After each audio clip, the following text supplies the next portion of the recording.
Hey everybody, it's Aaron Norris. It is Friday, July 6th. Happy 4th of July week. And when it comes to neighbors, have you ever lost the deal because neighbors were so terrible? That and much more as we cover the biggest headlines in real estate.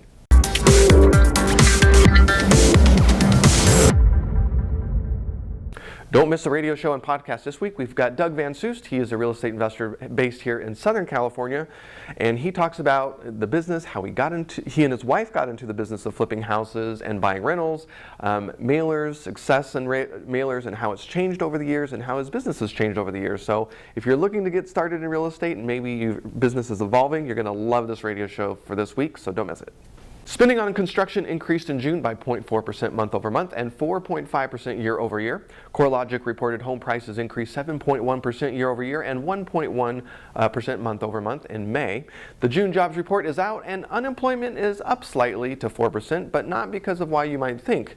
Labor force participation increased, which is a good sign, but wage growth actually declined 0.1%, so there you have it. With trade wars looming, the next few months is going to be very interesting to watch to see the affected industries if everything goes on as planned. Mortgage rates continue to show signs of decline, with 30-year rates now at 4.52% and 15-year rates at 3.99. Freddie Mac reports that over the next 10 years, the homeownership rate for young Americans who are 25 to 34 in 2016 is expected to increase to 60%, and that's up from 40% in 2016. Those who are self-employed are 5% more likely to own a home, while the chance of affording a home in the metro area is around 5% less, so we're working on that. But between 2000 and 2016, almost 700,000 young adults did not buy a home because of costs outpacing incomes. Let's see what they do in the next decade. In Riverside today, it is supposed to be 114, and I laugh because Palm Springs, it's going to be 116 degrees today, and there's a 10% chance it's going to rain. Believe me, when that happens, it is not a dry heat. Anyway, according to Zillow, buyers are willing to pay 2.5% premium, or around $5,500 extra for air conditioning. Well, us in California, we're like, duh. Well, cities where premiums are at their highest include San Antonio, Cincinnati, Detroit, Indianapolis, and Las Vegas. Las Vegas was a no-brainer, but the others I was like, okay, well. People looking to buy a home looked at air conditioning more than any other feature, including a patio or deck. 62% of buyers listed this as a must-have feature for their home. House Beautiful shared some consumer bathroom design insights this week for us renovating homes so we can keep up with some of the building trends. Rose gold and marble are apparently the winning combination to attract that luxury buyer. It's so elegant and understated. Forget trying to hide that radiator. Just make it a piece of art. Throw it front and center, paint it black, and say, here I am. And finally, gray is still so in. It's versatile, modern, yet classic. And the neutral color palette allows your buyer to put any colored towels in there ready to go, so they don't have to buy new ones. So there you have it. Airbnb is under attack across the globe as cities crack down on vacation rentals. But headwinds aren't just coming from municipalities, it's also coming from the hotel industry. Well, a new partnership between Airbnb and Century 21, yes, that very old real estate brand, expands Airbnb's partnership plans it already has with builders and developers it launched back in 2016. Basically making everybody money and making everybody very pro shared housing. Century 21 will promote Airbnb-friendly buildings from the get-go, so apartments and houses, and it will earn a return when those things get rented out. So the whole concept for these builders and realtors is that they go in getting these contracts locked up with shared housing as part of the contract, so it's already approved and preferred, and everyone earns a little bit of revenue. Airbnb is smartly focused on the permission-based model that earns revenue for everyone. It's a very smooth move. CNBC reported this week that over 1/3 of millionaires in China want to leave, and the U.S. is their top spot to go for the 4th year in a row.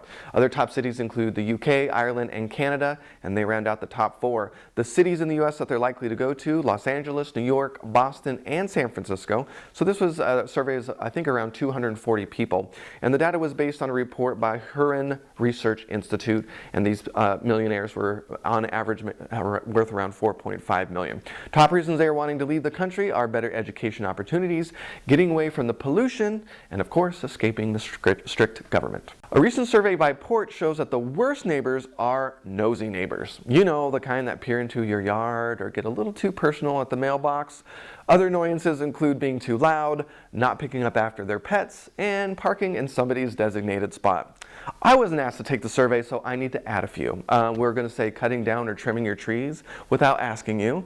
Not saying hello or just being polite in general. They don't take care of their yard.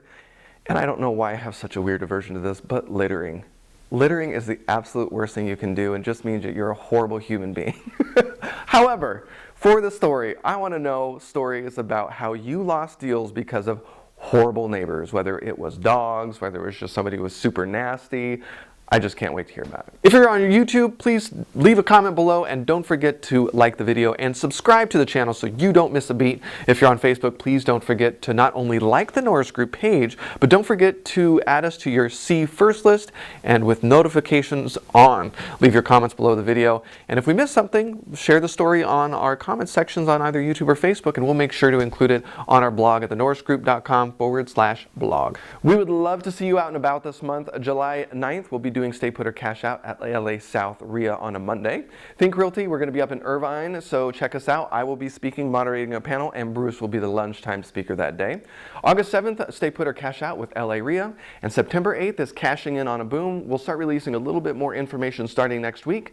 Cashing on a Boom this time is, of course, about the strategies that are working in today's market, but we are bringing in a whole bunch of partners to talk about not brand new topics, but we're rebuilding topics in our portal, including mobile homes, manufactured housing, and adding square footage. And we're really excited to hear some of the changes that are coming and creative ways to add values in a situation instead of always trying to find it on the MLS.